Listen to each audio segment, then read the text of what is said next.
I'm hearing cats yowling. Must mean it's time to start a show. Actually, we're a minute away. And I'm going to try something a little different here. Let's see. Going on the YouTube page.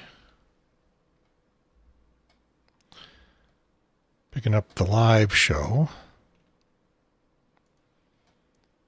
Grabbing the share. Moving over to Facebook. And telling Facebook all about it. I guess that, yeah. Guess that shows up. Oh. And I noticed that I need to, well, I need to adjust something in there. It says I'm going to have a guest, one of the local podcasters, but we've missed our connection, so won't be talking to him tonight. We'll get back on that sometime in the near future. So.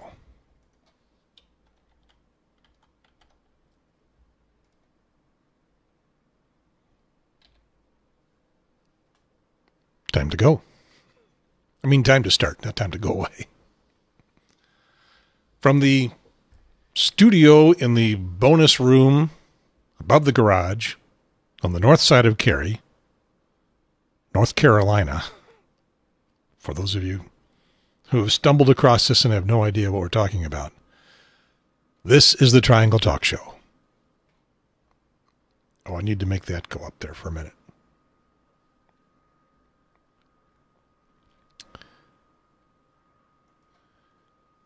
And it is June 10th, 2018. This is episode 12.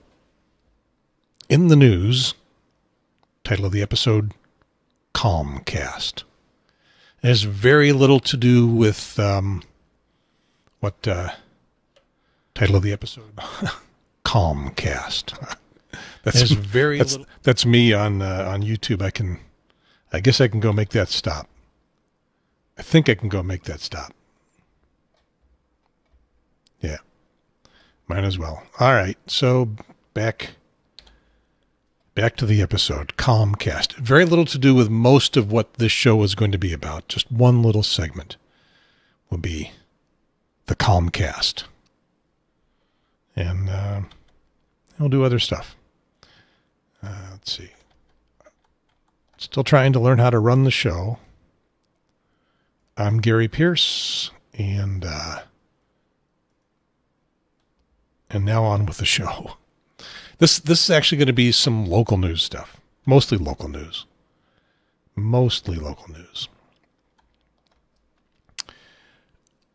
Before I get started, I need to explain, not so much explain, but just I'm going to put a note about this episode on Reddit, that it exists. I've done that once before, and I got some feedback. I got some comments from folks, and also sort of suggesting or inviting people in the local Reddit subgroups to come on the show and talk about stuff they'd be interested in.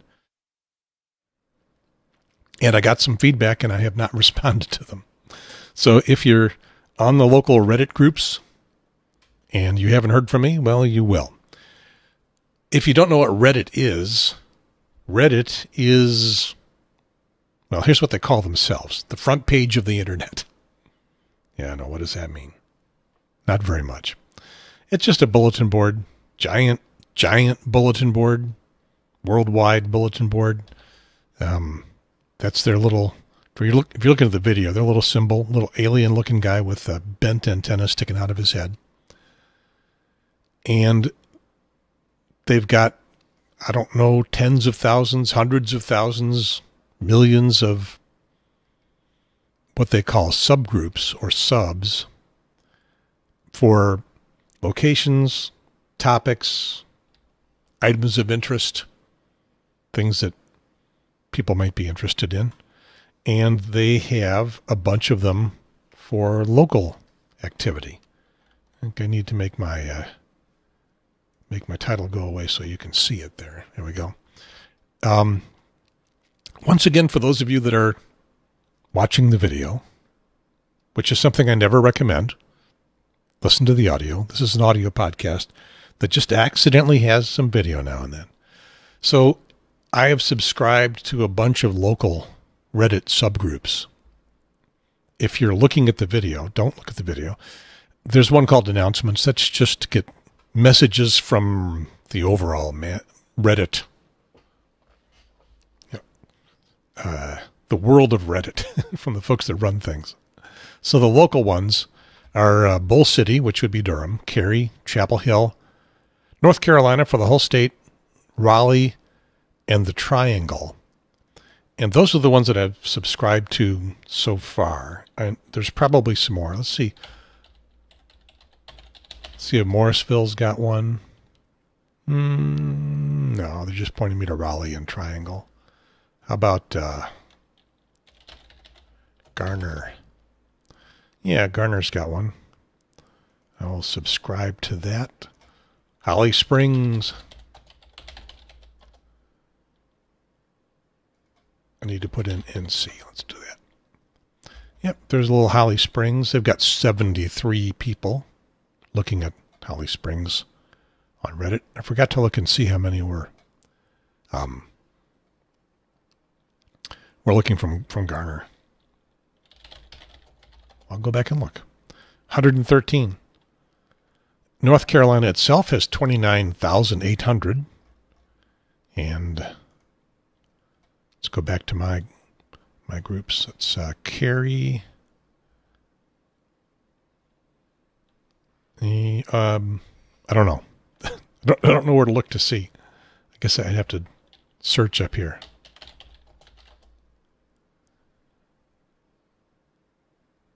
Oh, I'm already subscribed, so I can't see. I can't see what I was looking at before for the places that I wasn't subscribed to. So I don't know. 830. I found the spot. 830 from Cary. Chapel Hill's got 3,500. So, I think Reddit is, kind of a young with it service. 114 from Garner. Have I mentioned that? And Raleigh's probably got a lot. Yeah, 22,300 subscribers from Raleigh.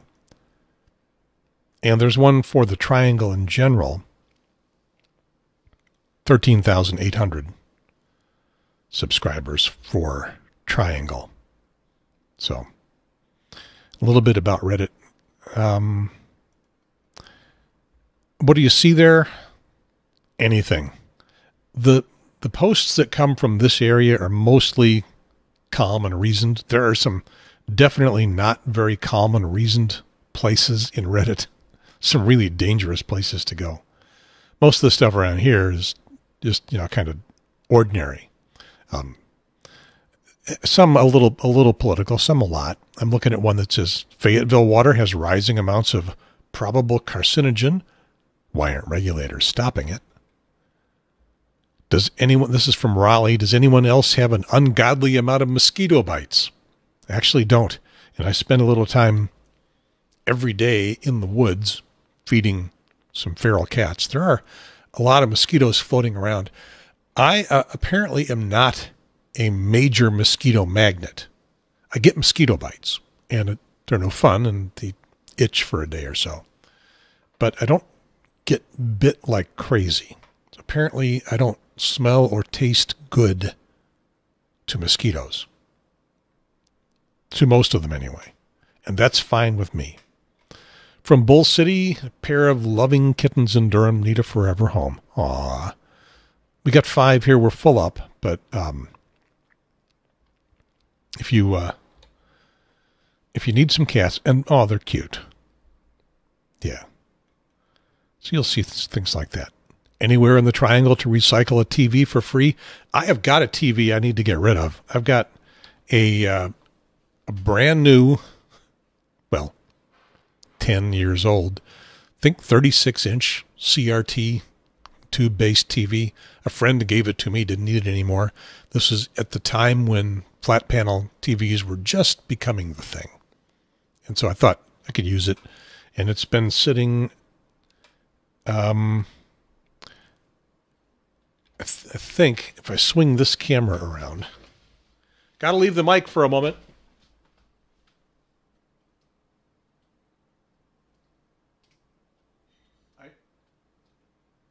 What's the problem here?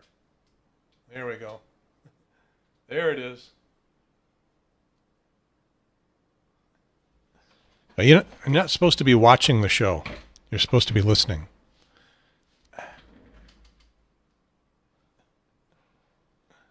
Okay. So it's a Sony. It's real nice, and it's hardly ever been used. And it's got no market value. This thing says Best Buy will take them for $20. They're looking for a place to get rid of them cheaper. Let's see. The Wake County landfill. I think both of the Wake County landfills, Holly Springs or Durant, accept electronics. Not every day, maybe. I'm not sure. You'd have to go check. If it's a flat panel, you can bring it to anything with a plug. Surprisingly, anything does not include tube TVs. Someone's suggesting Craigslist. Put it up for free. Usually gone in a few hours. And the guy who was trying to get rid of his TV said that's what he did. And apparently that worked. It was more convenient to just give it away. Saved him the disposal fee. Somebody took it. I guess we'll have to give that a try for my 36-inch beautiful Sony TV. It was probably, I don't know, $700 or $800 when it was brand new. So I think that's the last tube TV that I've got to get rid of. Anyway, that's Reddit. If you've never been there, it's Reddit, reddit.com. And you create yourself a little account. Be careful of where you go. And you can find the local stuff. And meet some local people. Look, some of the Reddit subs get really, really busy. The ones around here, even though a few of them got tens of thousands of people on them, they don't seem super busy.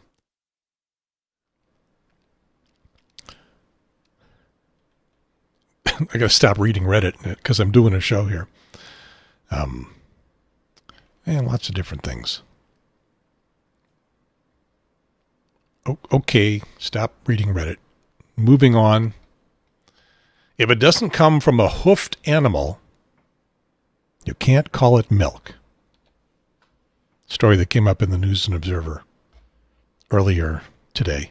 This is a bill, not a law yet. Part of the farm bill, so it'll probably pass. It would ban marketing of anything you call milk made from plants. Almond, coconut, soy. It would ban labeling them as milk. I don't think it would say what they have to be called. They just couldn't be called milk. So apparently federal regulations going back decades require milk to come from a hoofed animal. I think I looked at the definition online. One or a couple of the online dictionaries pretty much said the same thing, so that it eliminated the idea of almond milk, soy milk, coconut milk, things that coconut milk, particularly, something that I remember coming across that name a long time ago. This part of the bill is from Republican Senator Brent Jackson. He's the North Carolina Senate's Agriculture and Environmental Committee Chairman. And this came up earlier this week. He said the vast majority of countries around the world already don't allow plant-based drinks to be labeled milk. He says that it's confusing to customers. Well, no, it wasn't him. It was Agriculture Commissioner Steve Troxler, who said that labeling plant-based liquids milk is confusing to customers. He said, well, we just informally asked people, what do you think is in almond milk? and they say it's almond-flavored milk. But no, it's not. There's no milk in the product. The products themselves, they are fine, Steve Troxler says, but they need to be labeled properly so the public understands what they're buying. Apparently somebody asked him if there's any evidence that consumers are confused by the labels, and Troxler said, I don't need evidence. It's already the law, federal law, not North Carolina law. Republican Senator Tom McInnes said he was one of the people confused by consumers. I would have bet my car that there was some semblance of milk in those products, but I would have lost my car. Okay, so if you're in Senator Tom McInnes's district, you got a clue about your senator. Let's see. Some Democrats said they were not confused. Democratic Senator Erica Smith said that beauty and hygiene products often carry the label milk. And she says, I'm certainly not confused to drink my hair milk or my bath milk. And, yeah, you know, what else could you call them? Well, drinks, I suppose, take the word milk out of. I can understand. Well, first of all, I wasn't confused. There was a time when I was trying to solve some problems that you've heard me work on this show with my voice. I get phlegmed up a lot. I've got a GERD, gastrointestinal reflux, gastroesophageal reflux disease, GERD.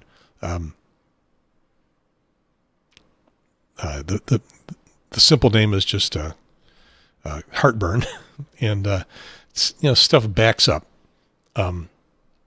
gets up in the throat. It will actually get all the way up to the larynx and coat the larynx with phlegm, which happens to me a lot, and I have to clear my throat way more often than I'd like, especially for doing shows. So let me do that now. I'm going to turn the mic off. It's no fun. And I've looked for solutions and haven't really found a good one. Yeah, I take a generic version of like Nexium all the time. Been doing it for an awful long time. And I understand that's probably not a good thing. So, but I talked to my doctor about it, and he says he's not worried about it. I shouldn't be worried about it. So I guess I'll stop being worried about it. But it's not doing enough to, and I started taking it when I was having heartburn all the time, and more than 10 years ago. And it solved that, but I've still got the throat thing. Haven't been able to get rid of it. Don't know how, don't know what to do, quite what to do. If you know, send me email, talk@triangletalkshow.com. So one of the things that I did was tried soy milk and almond milk. And at the time, I'm pretty sure that I completely understood that there was no dairy product in them. I may have looked at the labels just to confirm that, but I didn't think it was almond flavored. In fact, they kind of go out of their way to not be flavored with the product that they are made from. They try to make it taste like milk. They make it white, make it look like milk. They make it the consistency of milk.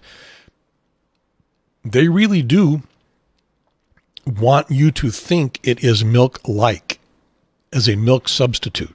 And the manufacturers probably wouldn't be too unhappy if you got confused about them being something like milk. You know, maybe a dairy product, but I think they're mostly being sold as an alternative to dairy products. So I think they don't want you to think that there's, cow milk or goat milk in the product. I'm pretty sure that they don't want you to think that. If you're wondering what it's really all about, Steve Troxler again. No, Brent Jackson again. Our dairy farmers need the help. They're in dire straits, have been for a number of years. So I think the whole thing is about, in the Farm Bill, is about, really, it's bad tonight. I think the whole thing in the Farm Bill is about dairy farmers who are afraid that you are buying almond milk or soy milk. I don't see coconut milk in the store locally. In the Harris Teeter, almond milk and soy milk are the two that I see typically. That they don't like the competition from those, and they think that if the label has to lose the word milk, you may be less likely to buy it. I don't know if that's true. I think it's theater. I think it's political theater. But anyway, Farm Bill goes through, and you're a soy or almond milk fan, you may see the label change. And if you thought it was almond flavored milk, if you're lactose intolerant, that may be the primary reason for it being on the market. If you have a problem with drinking real dairy products, you know what happens when you do that. Those of you who are fans of the TV show The Big Bang Theory know what happens, because one of the characters, his character is lactose intolerant. And they talk about what happens. I mean, you get gassy, you fart a lot. Okay, so, and it's political. It's the Republicans want to get rid of it, at least some. Democrats are saying it's another Gestapo tactic by the Republicans. It's really in there. It's in the story. Those words I just saw. Moving on. Sticking with the legislator. North Carolina legislators are advancing bills putting God and cursive in schools and expanding charter takeovers. I'm not going to talk about the charters, but I'm going to talk about the God and cursive in schools. These are bills that have been proposed, haven't been passed yet, sitting in a committee somewhere. One of them would require every public school every public school in the state to prominently display a sign that contains the phrase, "In God We Trust," and a sign that says, "To be," rather than "to seem." Okay, "In God We Trust" is the national motto. I guess it is. "To be" rather than "to seem" is the English translation of the state motto, which in Latin is esse quam videri, if I'm pronouncing that right. And I guess there's no right pronunciation for Latin because Latin's a dead language. And then there's another bill that's going through there to teach cursive writing in schools. Third bill to expand the controversial innovative school district program, which the control of low-performing schools is taken away from local school boards and handed over to charter school operators. Okay, the "In God We Trust" part is coming from Republican, what a surprise, Representative Burt Jones from Rockingham County. He's the main sponsor of the bill that would require the two signs. The American Civil Liberties Union, North Carolina version, is fighting him on that, saying that it would make non-Christian students feel like they are second class or not welcome. And I'll talk about my feeling on that in just a minute. Democratic Representative Cecil Brockman, Greensboro, says the ACLU has a good point. We have a right to believe whatever religion we want and to not believe in anything at all. And if you listen to a previous episode where I did some of my litmus test, you found out that I checked the none of the above box. No religion. So, and I might not have even mentioned this story at all because it's one of those things that comes and goes, and especially in a state that has got a legislature, the North Carolina legislature, firmly in Republican grasp. Kind of expect things like that. But we got Jones, the guy who proposed it, said that if people see the word God in school, it doesn't necessarily mean that they're going to think about the Christian God. To some people, it could be a cow. To some people, it might be a tree. And Republican Representative Kevin Corbin of Macon County said it's more about patriotism than religion. It's our national motto. Okay.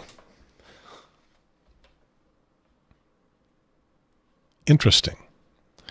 When I was in AA, getting myself off of alcohol and drugs, getting the help from that group, a founding principle of AA is that you can't do this yourself. You've tried. You've maybe tried for a long time. I tried for probably 5 or 6 years and had to admit that I couldn't do it myself. So in the 12 steps of Alcoholics Anonymous, there's step 1, you admit there's a problem, and 2, you can't solve it yourself. And they'll tell you that a power higher than yourself can help eliminate the problem. Or, eliminate's a bad word. I don't believe that there is a permanent recovery. I don't think you're cured. I think, and my experience is that it's always going to be there. The potential for relapse is always there, and it's been over 30 years for me. I know the potential for relapse is there. So it is in recovery, not recovered. But it will take a power greater than yourself to get into recovery. And they call it God, and they told me to get over it. And made it very clear that the concept can be God as you understand it. And they would say, it could be a tree. It could be a cow. It could be a doorknob. Making the point that you don't have to be a Christian or a Jew or a Hindu or anything to let this work for you. And you don't even have to specify what you think that God or that higher power is. Could be anything. So, having been through that, I was relatively non-specific for myself about what it was. I said, my analysis of the way things worked, and it worked for me really, really well, like instantly. I didn't know for sure that it worked instantly, but I went to a meeting one night. I went to another meeting the second night. After that first meeting, I stopped drinking and I stopped using any drugs. For a few weeks, I was afraid to walk down the liquor aisle in the grocery store. Well, this was in Arizona, which had some North Carolina-like blue laws. They couldn't sell hard liquor in the grocery stores. You had to go to in Arizona, you had to go to a liquor store. North Carolina is even more backward about it. You have to go to an ABC store, state-run store. In Arizona, they had private liquor stores, ordinary liquor stores. They just couldn't sell anything besides beer and wine in the grocery store. So I was afraid to walk down the beer and wine aisle for weeks, maybe months. Now I can. After probably 6 months or so, I could there and not cast a loving gaze at forbidden fruit to me. Anyway, in AA, could be a tree, could be a cow. If I were to say anything about what I thought it might be, it would merely be the power that you can get from being part of a group of people that share a problem and share like crazy, because what you do in an AA meeting is you sit around and talk about your experience. And being in a group of people like that, 10, 20, 30, 40 people, is really powerful. And that may be the power greater than myself. Now, most of the folks in that meeting were probably subscribed to one religion or another. Probably most were Christian. Many had sought help from the God that they believed in and didn't get it till they came to AA. So, I don't know. Anyway, starting to get irrelevant. We're going back to Mr. Jones. To some people, it could be a cow, could be a tree. No, Mr. Jones, Representative Jones. I need to get his first name again. Burt Jones, Rockingham County. No, it's not a cow or a tree. Everybody looking at that sign, were it to be hanging up in a church, would be thinking of the Christian God or perhaps the Jewish God. Same God. Maybe a few of them who have a religion that specifies a God would recognize it as that God. Nobody's thinking a cow or a tree. You go do your survey of the folks that think that almond milk tastes like is ordinary milk flavored with almonds. Go ask them. Put the "In God We Trust" sign in front of them and ask them what they think about that. No one's going to say a tree. No one's going to say a cow. Maybe a cow that gives almond milk. I'm not sure. All right. The "In God We Trust" sign does not belong in a public school. It can be in a private school. That's fine. And you can have it in your house. And you can have it hanging from the... Well, you probably can't have it hanging from the rearview mirror of your car, because I don't think you're supposed to have anything hanging from that. But you can print it on your a sunshade or the rear window, plaster it next to your license plate, any place you want, but not in school, because that belongs to all of us, and some of us don't believe in God, whether it's an omniscient being, a cow, or a tree. Representative Pat Hurley of Randolph County wants the General Assembly to save cursive writing. Do you know what cursive writing is? Even any millennials out there in the Triangle Talk Show audience? Are there people who don't know what cursive writing is? Well, first of all, it is not writing in which you are swearing all the time. That's not what we're talking about. Just in case that's what you thought. It is not. It's that writing that's all loopy. The writing that I learned first, because I'm 68 years old. The writing that I stopped using as soon as I learned how to print. I might have learned how to print first. I don't know. Don't remember. Certainly don't remember back then which one went where. What I do remember is that at any point that I can actually recall taking notes in school, it was in print, not cursive. I don't remember ever actually using cursive for anything except my signature. The words that I wrote in cursive, probably more than any other, are "for deposit only" on the back of a check. And I probably only wrote them in cursive because I was about to give my signature, also in cursive. And my signature is about the only thing I do now. If I'm going to put "for deposit only," I'll print it. I never get checks. Does anybody still do checks?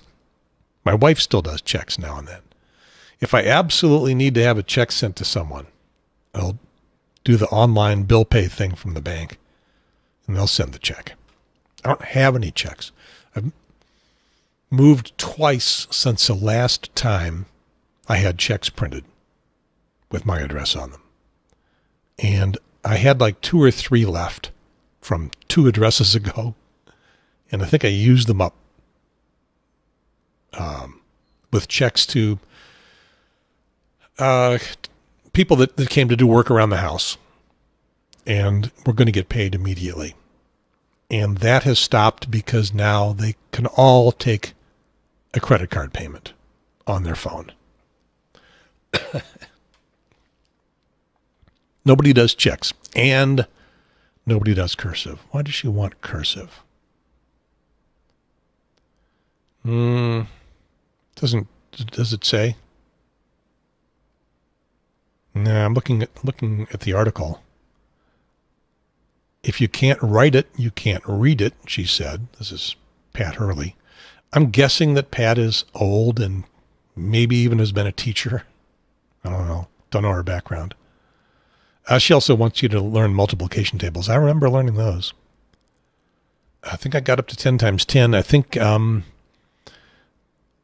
it went to 12 times 12, which is 144, but I don't know all the rest of them. And I'm iffy, spotty in the rest of the multiplication tables. It's not like it's a skill that I would never be able to use. It's a skill that I have used and no longer trust because I didn't use it enough to stay proficient with it. And so, unless it's one of those numbers that I really am sure about, I'll double check it with a calculator. I just remembered something. That there was a time when I was having trouble sleeping, and somewhere I came up with a suggestion of doing math problems in your head, which would bore you to sleep. And so I was trying to review the multiplication tables in my head when I couldn't sleep very well. It actually worked. I would usually fall asleep pretty quick.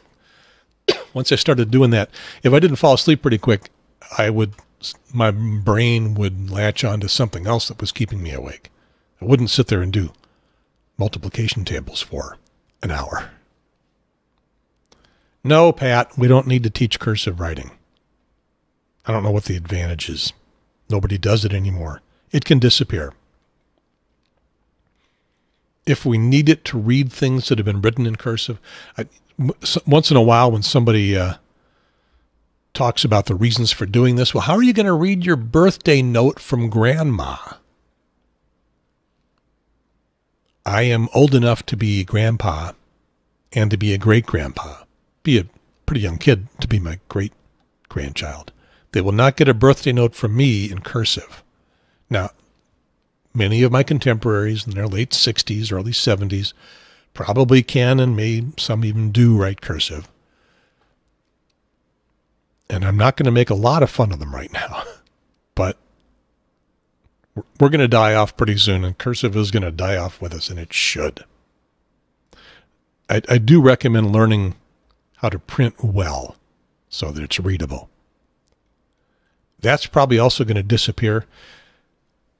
This, this thing that's sitting in front of me here is, no, that's an audio mixer. This thing here, this keyboard, that is going to take the place of any kind of writing. Well, keyboard and doing the thing, doing the texting on the phone, that's going to take the place of physical writing. These things, they may disappear. Holding a pen up to the camera, they may disappear entirely too. And then the keyboard itself doesn't have too much longer to live either, because we're going to be talking to our devices. They're not very good yet at getting speech to text, speech recognition. They're not very good yet at getting it perfect. And it can be kind of fun to see what they do come up with.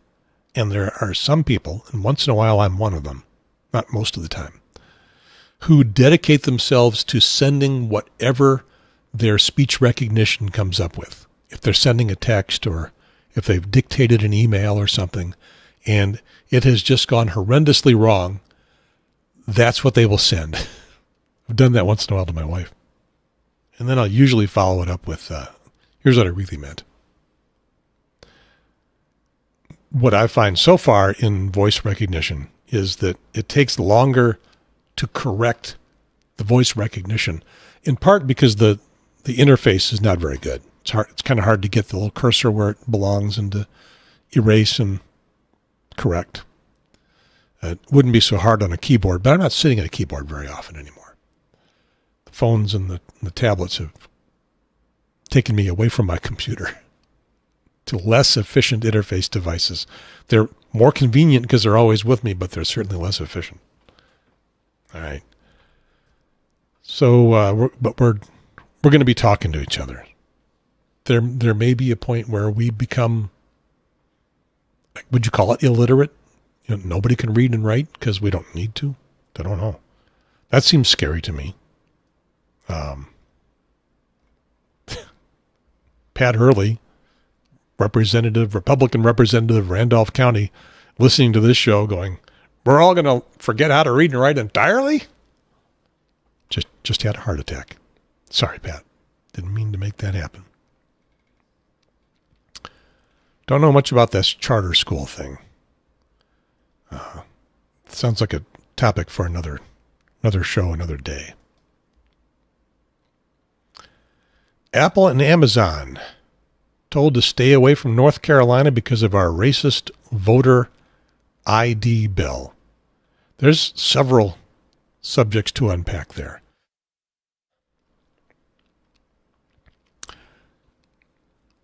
Part 1, Apple and Amazon, of course, looking for possibility of putting new headquarters or large campuses in the area someplace. And the last I heard was they're looking for urban, downtown, rather than out in the RTP or places where we've got acres and acres and acres of trees that they can cut down and make and put their buildings. Looking more like they'd like to be downtown. And one article I read, and I think they were talking about Amazon, that it would be a few dozen buildings that are like the PNC building in downtown Raleigh, a 25-story type building. Yeah, a few dozen more of those, which you're not going to put right downtown.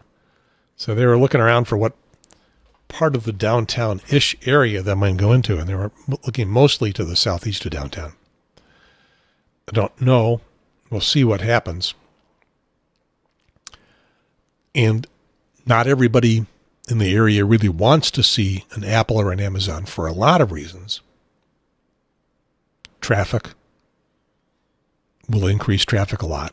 I mean, it'll bring tens of thousands of people, new people to the area. So increased traffic, cost of housing would go up. And whether that's a good thing or a bad thing sort of depends on whether you own a house that you might be thinking about selling in 5 or 10 years and moving out of the area. That will be our case. You know, when Cindy retires in somewhere between 6-8 years, we probably won't stick around here. Not that we don't like it here, but we'd like to move like out west or something, and would sell the house that we're in. And it's nice house, nice location, probably get a good price anyway. But if one or more of these mega giant places moves in, the selling price of the house would go up a lot. If they move in RTP, we're on the north side of Cary. If they move into RTP, we get a bigger bump than if they move into downtown Raleigh. But in any case, all housing would go up. So for a group of us, that would be a good thing.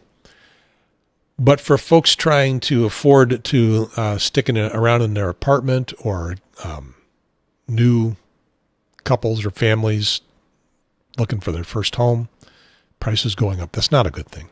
So there's a lot of folks that have a lot of reasons not to want these companies to not move here. I think most people still think the economic boom to the area would be a good thing. Employment, like most places, we are about as close to full employment as you can get.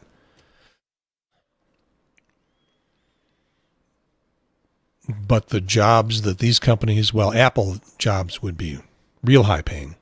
Amazon would be across a range because a lot of their folks will be more labor than engineering or management. But the thrust of this article is the racist voter ID bill. And let's see, the group is called the Color of Change, the largest online racial justice organization. They put an ad in San Jose and Seattle telling the companies to reject racism. And the thing that they're looking at here is a bill that the House Republicans filed last week that would ask voters to put a voter ID requirement into the state constitution. Now, they had a law that put in a voter ID requirement. I think one time that I went to the polls, I had to show my driver's license. One time I went, and then they said the next election, this thing will be in effect. You'll have to be able to show picture ID. And then the next election I did, and then a federal court said that was illegal. It targeted black voters with surgical precision, is what the court said. So Republicans wanted it. They still want it. They're going to try to get it back into law as part of the Constitution. I'm not sure if that's going to be any more successful or not. I'm sure it will be fought as conflicting with federal law, but it's not going to stop them from trying. Other things that have not stopped the Republicans from trying are evidence that what they are worried about, what they are trying to scare you with, is massive voter fraud. And it seems like a very reasonable thing to say, we need to protect the sanctity of our elections. Our elections are the most important political process that we have. And if our elections are disrupted by voter fraud, if people vote who are not supposed to be able to vote, then that's a terrible thing. And we don't have really good ways to make sure that only people who are allowed to vote get to vote. So let's institute this thing where you've got to show a valid form of ID. Not sure what the thing that they're going to want to put in the Constitution is, but it's usually a driver's license with a picture on it. And now what's wrong with that? Pretty much everybody's got one, and you're required to have one in order to drive. If a simple thing like being able to drive requires that kind of document, shouldn't voting? Counter-argument to that is that voting is a guaranteed right in the Constitution. Driving is a privilege. You can put more restrictions on driving than you can on voting. The real bottom line to lefties like me is that the Republicans are trying to eliminate people who would tend to vote Democrat because that's the direction they are affiliated.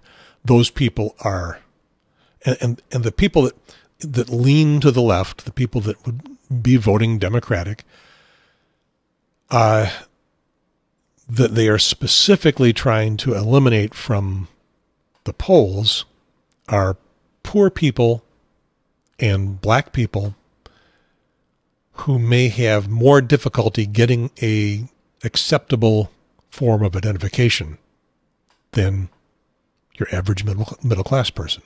They are still allowed to vote. Now, at one time in this country, a long time ago, you had to own land to vote. At one time in this country, you also had to be male to vote. Not the case anymore. Everybody over the age of 18 that has not been convicted of a felony, and that's another issue, who is a U.S. citizen is guaranteed the right to vote. So these are edge cases. These are attempts to weasel in and get people off the voter rolls. Cat has an opinion on that.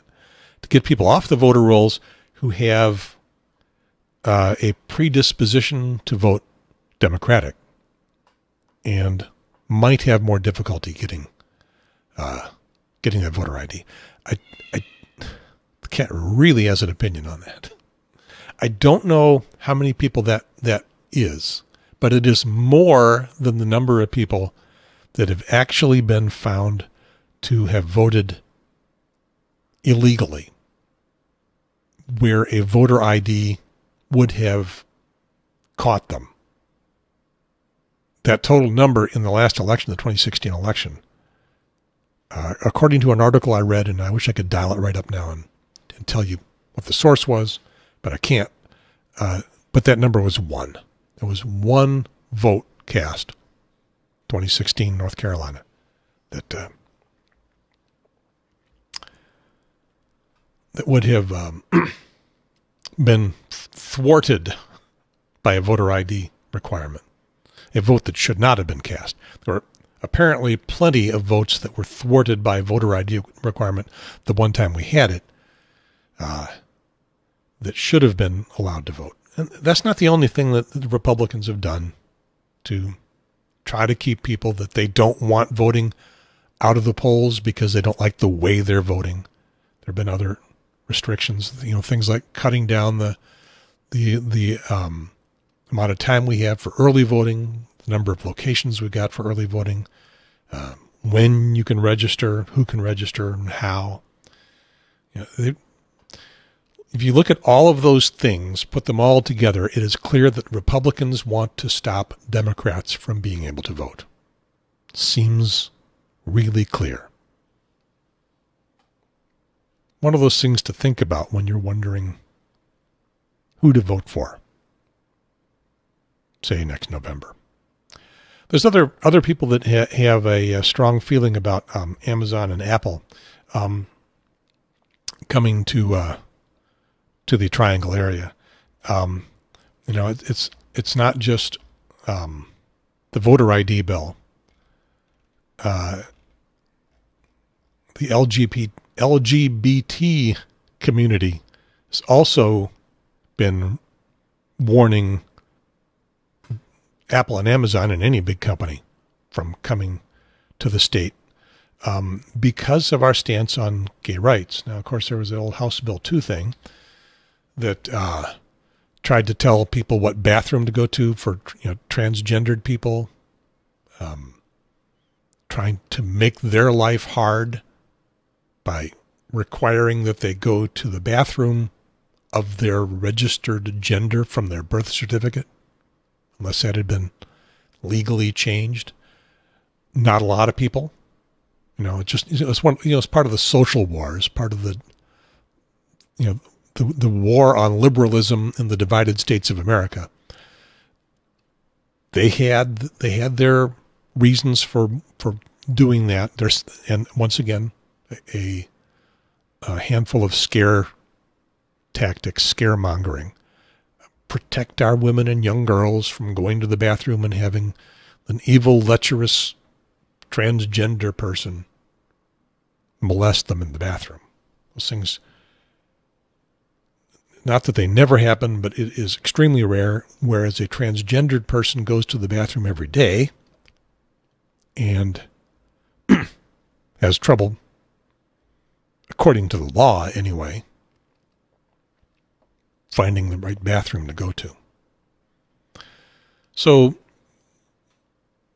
North Carolina came up with a compromise, which the LGBT community is not happy with. It doesn't think that the compromise went quite far enough, but it was good enough compromise theater that it brought things like the NCAA back and sports and other businesses. We lost a few businesses. Facebook was thinking about moving here and decided not to. So we went far enough to solve that public relations problem,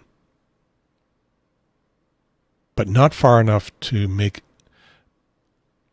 the LGBT community feel as if the state is protecting them. I don't remember the exact details of the compromise. Should have looked them up if I'm going to talk about them. I don't remember the exact details, but something about it removed the prohibition from the state's language about bathroom stuff, allows cities to do kind of what they wanted, and it was all public facilities anyway. Private companies could do what they want. And I think that's still the case. I really need to educate myself on that. But the LGBT community is saying, well, Apple and Amazon, don't come to North Carolina because you'd be rewarding this compromise that doesn't really protect the gay community. And to some extent, they're right.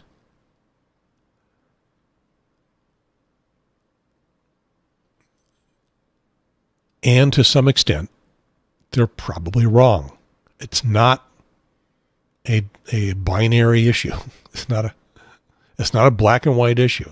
I'm finding myself using language that is charged in every direction to some extent, trying to find language that's not.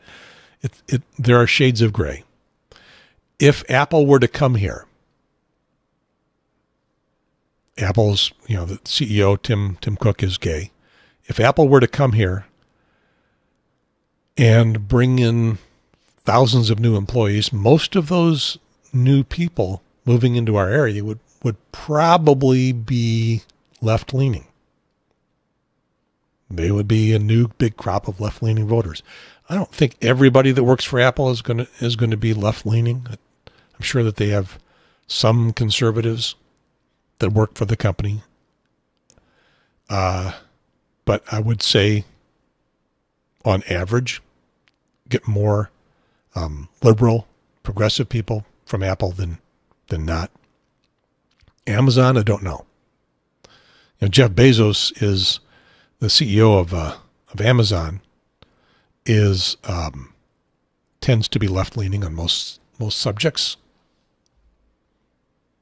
I don't know that it's either for Amazon or for Apple, whether that's a thing that you that you have to show when you get hired. That would be pretty illegal. So, again, when they bring their folks in, I don't think that they would bring in tons of conservative voters, probably more liberal voters. So that's one thing to think about. They both may take a stand on the state's the current compromise from the bathroom bill. They may take a stand on that. They may say what they believe and what they think the state should work toward. Or they may just move in and be happy with it. What this really is for you and me. That's where the power lies. That's where the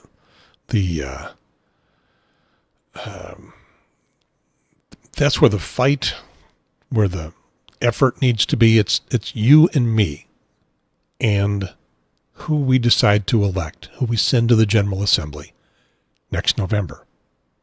What will those people do? Right now, the Republicans have a supermajority in both houses, Senate and House, in the General Assembly. We have a Democratic governor by the skin of his teeth, but the supposed blue wave that may turn one or both houses of the General Assembly from Republican to Democrat control will only happen if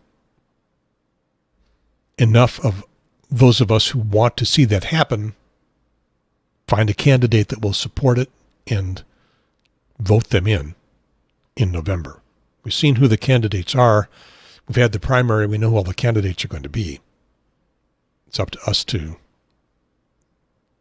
actually go vote And this is going to be a low turnout election. Everybody predicts it's going to be a low turnout election. It's going to be, we don't have a national level election to drive people to the polls. No senators. It's not a presidential election. Not electing a governor. It's just Congress and then state and then local jurisdictions where we're electing people. And that's part of the reason why the Republicans in the General Assembly want this constitutional amendment about the voter ID to be in the election as a, I'm losing the word, it will be something that individuals, you and I, will get to vote on, referendum, whether or not that goes in there. The legislature themselves can't change the Constitution. That has to be done by us in a referendum in the election. And so if there's something in there that says let's require a voter ID for voting, that will charge conservatives, bring them to the polls. In vast numbers, is it going to really be all that big a deal? I don't know. Might be. Will it charge up progressives, liberals who don't like the idea? Well, the Republicans are thinking not as much. Perhaps it's important to prove them wrong. Hey, you looking forward to the 540 Beltline being finished? I guess not everybody is. I think this may be an area where I'm going to deviate from the progressive base. I mean, if you're a progressive, if you're left-leaning, you're probably thinking less traffic, less roads, more public transportation. Stuff like that is all pretty good. And I tend to agree, but I try to take a more realistic view of it. The folks in the southern part of the Triangle area, of the Raleigh, the Beltline goes around Raleigh, doesn't go around the whole Triangle, doesn't help anybody in Chapel Hill or Durham. But the folks in the southern part of the Wake County are disadvantaged in highways compared to the folks in the northern part of the county, where we finished the 540 part of the loop. So I think it is a good idea to finish that Beltline. I think we're going to be doing cars for long enough that it's worth doing that. And the other issue is, why do the folks in the southern part of the county have to pay a toll to use the road, and the folks in the northern part of the county get a free road? That seems unfair to me. I don't think we're going to change it, but it does seem unfair. In any case, the Federal Highway Administration says, yep, you can complete 540. So let's see. For those of you watching the picture, there's the map. I think it was always going to be finished. The question was what route it was going to take. And I think that the biggest issue was here where Swift Creek crosses it just west of I-40, where the dwarf mussel had been found. And environmentalists, again, here is where I'm probably going to depart from pure progressive roots. Environmentalists wanted to save the dwarf mussel. I did a quick Google check on dwarf mussels. They're endangered. They're, little animals. They're endangered. They're only found in a few spots around the East Coast now. Been disappearing. I did a Google search for dwarf mussel value, other than the fact that they exist and the possibility that they secrete a chemical that may cure cancer if we discover it. I didn't find anything that showed that they had value other than that they exist. plenty of details on what they are and where they are and how they've become endangered, but nothing to say why we need them or what the problem would be if they disappeared, other than, they were part of God's plan to be here, and damn it, we need to keep them. Some folks thought it would be a better idea to plow down lots and lots of houses and businesses and avoid tramping on the dwarf mussel than to put the road through the place where it's going to impact the least number of existing properties. But maybe hit those little dwarf mussels. I saw proposals about moving them to someplace else. Maybe that would work. Maybe it wouldn't. I don't know. So anyway, DOT says, yeah, you can build them. Maybe they figure out that the dwarf wedge mussel, endangered since 1990. Maybe it's not going to be too big a problem. I'm looking at the Raleigh Ecological Service, part of the U.S. Fish and Wildlife Service, Conserving the Nature of America, their website. Again, lots of detail about what they are and where they are and what the threats are, and nothing about why we need them. I'm sure someone can come up with some explanations of why we need them, but I haven't seen that. So, sticking on the ecology, here, let me do this for a second.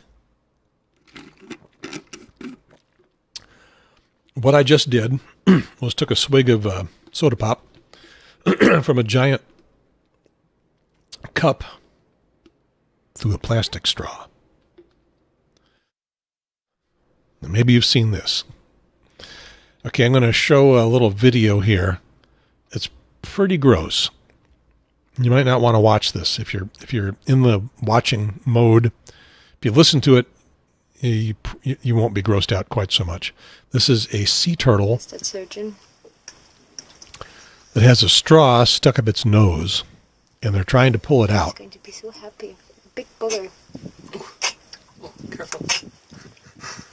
Bless you. And it's Have you ever heard a turtle sneeze? taking a long time. I'm going to zoom on down, and this is going to get worse and worse because there's going to be some blood coming out of its nose. So you might really not want to watch this. No, es plástico, Yes, ¿no? please. Es plástico. ¿Es plástico? It's a freaking straw. Don't fucking tell me it's a freaking straw. Oh, there we go. Please, we're going to look at that later on. I mean, that is just stupid. We just pushed it the looks like explicit straw button. that we have with like black or red stripes. So yeah, it's a drinking straw, plastic drinking straw that somehow got up this sea turtle's nose. Going down a little farther, they're still trying to pull it out. They're pulling out piece by piece. With that shit inside them. You said, yeah, I don't know. And I'm going to go all the way toward the end. No, it's simple. And a massive yank, and they pulled it out. Show me, please. Oh, they're on a boat.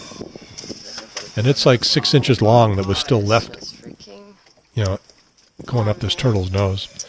So the turtle is like the poster turtle for a movement to get rid of drinking straws.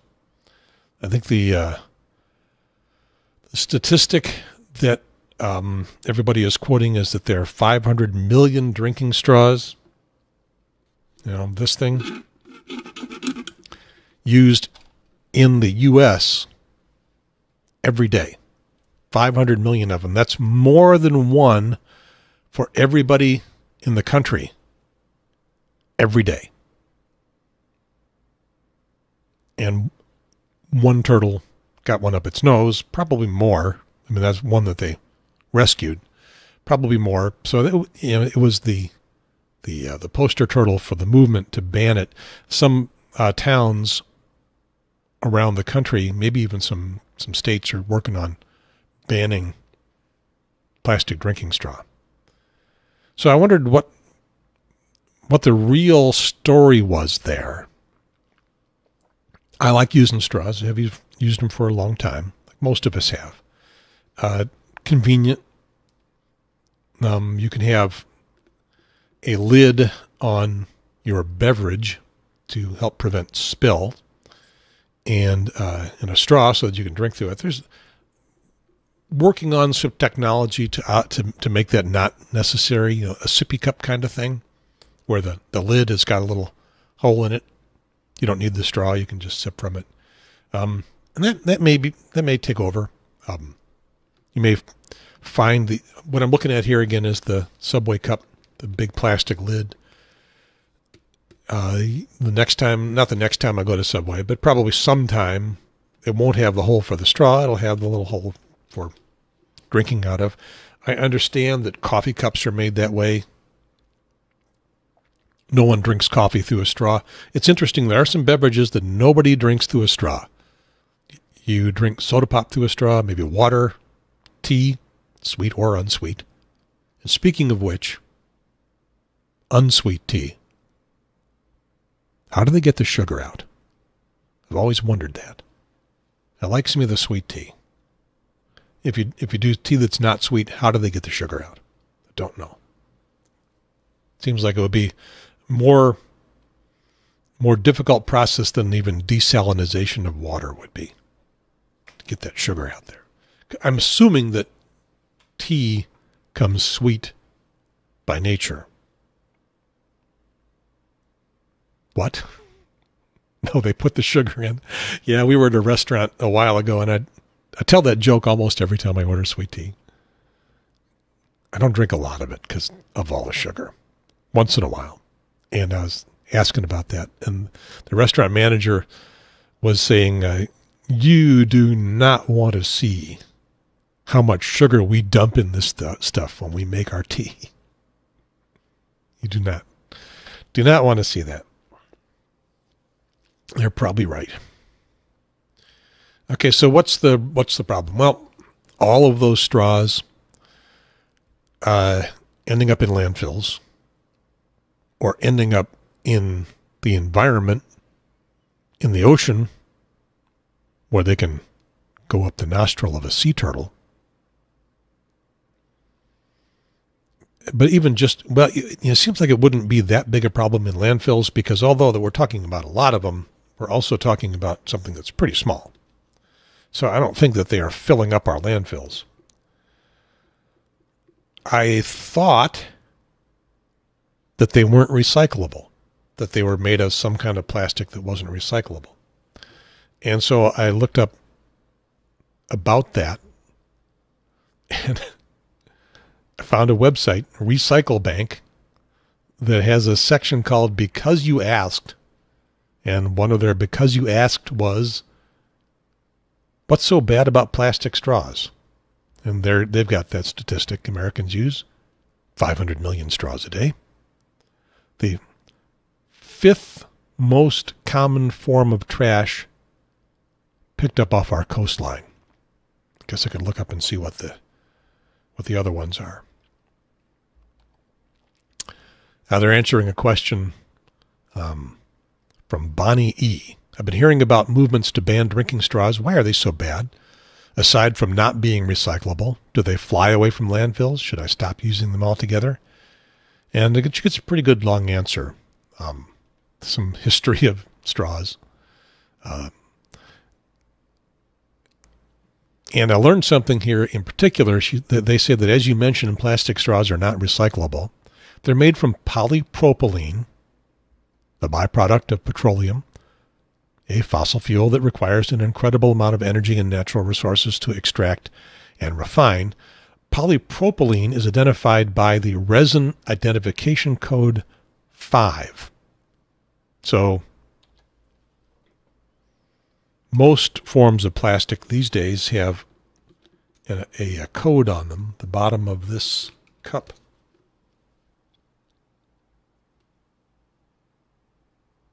is 5. This cup is eminently recyclable, and it is 5. The straw doesn't have anything printed on it, but it is also likely to be 5. The lid is 6. So the straw is the same as the cup. Why not recycle it? For a while, I thought it was not recyclable, so I just tossed it in the trash. Me tossing it in the trash means it ends up in a landfill, not in our coastline. It is thoughtless people that just toss them willy-nilly wherever they want, where they end up on the coastline, in the water, in the nose of a sea turtle. Polypropylene is identified by the Resin Identification Code of 5. It is commonly recyclable, just often not in drinking straw format. Size is the biggest barrier to straw recycling. The plastic straw travels down the conveyor belt while it's being sorted. Small items like bottle caps and straws fall through the cracks and end up being sent to a landfill. As of right now, there aren't many, if any, special straw recycling facilities, which means that if you use a straw, you know that plastic will sit in a landfill for years to come. Of course, that's the other thing about plastic, is that it doesn't degrade. It'll be around for thousands and thousands of years. Okay, so the solution, sort of, would be to make sure you throw it away somewhere reasonable. More straws that I use, I'll use them at restaurants where I don't control, unless I take it with me. Never thought about doing that. I don't control what's going to happen to it. I guess would assume that the restaurant would throw the straw away. Don't know. I do remember reading something in the town of Cary's recycling, because we're here in Cary, the north side of Cary, the studio and the bonus room in the north side of Cary, about putting the bottle cap back on the bottle. They didn't say why, and didn't make a lot of sense to me. If you're going to tell me to do something, it's going to be useful to tell me why, especially if it's something as simple as, because if you don't put the cap back on the bottle, it's probably going to fall through the hole in the recycling tray or conveyor belt and end up in the landfill. If you put it back on the bottle, it's going to stick with the bottle. It's going to be picked out with the bottle. It's going to be melted down and recycled. So put the cap on the bottle. But don't just tell me to put the cap on the bottle. Tell me, because that way it will get recycled. But take a little extra language. Well, no, we just assumed that you would follow instructions. Right. All right. So now you know. And the problem with straws. When I'm driving, of course, I don't want to have an open cup. So give me the technology that will allow me to do what a straw did for me without doing what a straw does to the environment and to cute little innocent sea turtles that get them up their nose. Be a part of the solution. Couple more minutes. We'll go to the 90-minute mark here. And I guess I have to do this because of what I was calling the name of the program. What was I calling the name of the program? CalmCast. I did say that, didn't I? CalmCast. And I forgot to put my title back, so the title is back. For those of you watching, and none of you should be watching, I think I may have mentioned this as I was reviewing the programs that I like to watch or listen to, my podcast list in a previous program, is that I don't like the shows where they're yelling at me, where everyone is hollering. I don't like the shows so much where they have a really hardline point of view that they want to point at me all the time. I don't spend much time with Fox News. Don't spend much time with most of the MSNBC anchors, just Rachel Maddow. Fox News guys, in addition to having a political persuasion and opinion that they're lobbing at me like crazy, they also tend to do it amped up just a little bit. Most of the MSNBC anchors also seem a little amped up. Rachel Maddow is calm. I like her because she's calm. Almost all the time. So CNN has been pitching a new show that they just started. They took one of their morning guys, Chris Cuomo, son of former New York Governor Mario Cuomo, and gave him a show at 9 o'clock up against Maddow and Hannity. And they were pitching it as he would be very center. It wouldn't be the political diatribe that you get. CNN has always promoted themselves as being more center, but that's not the message that I'm getting. Now, although I lean left, I think CNN also does, and a lot of their anchors do. The show hosts, the ordinary news stuff, not so much. But the show hosts in the evening are, they clearly lean left. And as they've got their guests on, the 6 voices in the boxes, and everyone's yelling at each other. They're yelling at the folks who lean right. So Cuomo said he wasn't going to do that. He was going to be center, and I'm thinking, well, we'll see about that. But I've also got the deal about I don't want him yelling at me. So one of his things was he's only going to have one guest at a time most of the time. And he's been doing the show for a week. And the very first show was with Rudy Giuliani, Trump's lawyer. So I'm thinking, first of all, it doesn't hold out a lot of hope for it being calm, and I'm not sure about which political direction he's going to go. If he's going to be arguing with Giuliani, then it's just going to be like every other CNN show. So here's a little bit of it. Why do you believe that the White House team / the Trump legal team before Rudy Giuliani, why do you think they chose to lie about his role in drafting this statement about Trump Jr.'s meeting with the Russians? Chris, you think maybe somebody could have made a mistake? All right. It's a lot of mistakes. This is clearly one side against the other. But here, besides that, maybe he just got it wrong. Like I got a few things wrong at the beginning of the investigation. Meaning my knowledge of this is a complex investigation. So besides that, both of these guys are kind of amped up. They're let me put some numbers on this on a scale of 1 to 10.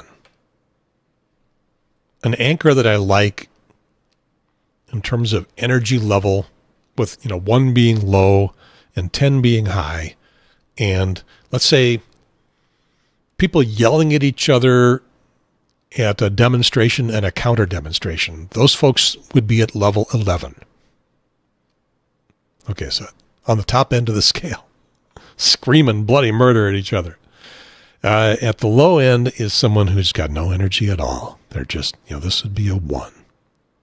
I think I'm putting even more personality into my 1 than I want, because I have a hard time not doing any. A kid who got caught doing something, and he's looking down at his shoes. You want to apologize for doing that? Yes. Why did you do it? I don't know. Okay, that's a 1. So here, I will say that I'm 2 to 3. Calm, I think. Not enough personality that you're right. You're not going to sleep. I hope you're not going to sleep. We'll see. But not yelling at you. Hardly ever yelling at you. So I'm gonna put these guys. And then it was clarified in a letter, and that's the final position. Well, they're a little strained. They're kind of. They're not just talking to each other. They're really talking at each other. You can make a mistake, and then if you want to, you can say it's a lie. And I am going to say that they are 4 to 5 on the amped up scale. So I'm 2 to 3. They're at 4 to 5. They're not screaming. They're just talking with more force and more energy than they need to be talking if they are just going to be having a conversation, even one where they've got different points of view and they want to present their points of view. We all do that. when we're arguing with someone, when we've got a point that we want to get through, and maybe we want to talk a little louder than the other guy so their point doesn't get through. Those 6 TV boxes, all doing that all the time. We do that. We don't need to do that on every pundit talking head show all the time, all day, every day. It's fatiguing. Wears me out. I don't like listening to it all the time. You can get up there once in a while. That's fine. But to spend your whole show doing that, now you're going to lose me as a viewer or a listener pretty quick. And it's not just political shows. There's lots of shows that do that. I gravitate to the shows that don't do that just because they're more listenable to me. So, example 1 of Chris Cuomo, his first show. Well, one of the things about that was that he was not in the studio with Giuliani. They appeared in 2 different boxes. So Cuomo was in a studio someplace, probably New York. Giuliani was who knows where. Washington, maybe, if he's working with Trump. Someplace else. And so they're listening to each other through, they don't wear these monster earphones that I'm doing like their radio station disc jockey would wear. They're not talking into big radio microphones. They're projecting themselves out into space without a feel for how close they are to whoever it is that they're talking to. So they tend to project more than they might need to. And they're in an amped up argument. Well, here's Chris Cuomo on a couple days later, and he's talking to the White House press secretary, Sarah Sanders, and you're going to hear a different Chris Cuomo. And they're sitting side by side at a table. Sarah Huckabee Sanders, is also going to be amped up, indicating that, to me anyway, that she is feeling a little stressed. Cuomo will be, for the most part, pretty calm. Where is the sticking point? This meeting matters. You know it does. I understand the reference to counsel. I get it, not just because I'm an attorney. But you don't want to answer for the lawyers. You don't want to answer for an operation that you're not a part of. I get it. But you can answer for what you said. You don't have to refer to counsel to that. Sekulo's not your lawyer. He's the president's lawyer. You're saying he didn't dictate this. He did what any father... So he's got some energy in what he's saying, but way not... he's back down into the 3 to 4 category. I answered this question on Monday. I answered it on Tuesday. And I'm going to answer it the same way today, and you're probably not going to like it any more on Wednesday than it sounds like you liked it on Monday or Tuesday. But this is a legal matter, and the appropriate individuals to answer questions on a legal matter are the outside counsel, and I would direct... Okay, so Sarah Sanders, she's not at 11. She's not even at 9. She's at 6, maybe 7, maybe 6, 7. Well, he's at 4. Why is it a legal matter, what you said? Again, this is an illegal process, and I would refer you to the appropriate venue to answer questions on a legal back and forth. Yeah, it depends on what your political persuasion is. To me, he's got her. And this particular interchange of points, he's got her pretty cold, and she's just kind of trying to weasel out of it, and it raises her stress and energy level some to try to weasel out of it. So anyway, those are a couple of shows that Chris Cuomo has done. What I'm not hearing at all is him walking things right down the middle. I would love for a conversation like that to be calm and reasoned. If Sarah Sanders can't make a reasonable point, and she's never going to admit that she can't, she's always going to be skating on something, she's always going to be spinning. And again, you may have a totally different take on whether she's spinning or not. You may say, no, she's absolutely right. This is something she's talking about. Not answering a question and leaving it to legal counsel, a question that she had answered at some point months ago in the past. That's Cuomo's point. But she's going to stick to her current point that she's not going to answer that. She could still do it calmly. she could still say, well, Chris, I appreciate your point. I've answered this many times, and I'll give you the same answer, and that is that you need to talk to outside counsel and see what their take is, because that's where the question lies now. She could do that without sounding defensive or getting amped up, but she didn't. Here is one of my favorite podcasters today, Preet Bharara, former U.S. attorney for the Southern District of New York. It's got the Stay Tuned with Preet podcast, and this is him getting worked up. What makes me angry is this discussion we're having in the country, led often by the president, about what it means to be an American, about what it means to be patriotic, about what it means to be respectful of the flag, about what it means to protest peacefully. And frankly, when I saw the president standing up there, having this, stunt of an event that proclaimed to show to the world and to the country that he was patriotic because he would pay lip service to the national anthem after disinviting players who had legitimate grievances with the divisions being caused by this president. And he stands up there and he doesn't even know the words to the song himself, which is basically an alternate anthem for the United States. It made me angry. I wouldn't otherwise care that anyone, including the President of the United States, doesn't know the words to any particular song, whether it's a patriotic song or not. But if you're going to go about making the case that other Americans don't love America as much as you do because of how they treat a particular song that has been designated the anthem in this country, then you should learn the goddamn words to the song. And you should change your tune. Okay, Preet, you tell them. So what they're talking about there is, of course, the event that Trump created when he decided not to have the Philadelphia Eagles Super Bowl winners come to the White House. So he had this patriotic day of playing the national anthem, and the song that Preet is talking about is God Bless America. And you may or may not have seen the video where Trump is mouthing some of the words, and then he just gives up, doesn't know the words to a couple of verses, and just kind of bobbing his head. I don't know all the words to God Bless America. I think I know all the words to the national anthem, Star Spangled Banner. Sometimes we'll get tripped up in there someplace. But I certainly don't know all the words to God Bless America.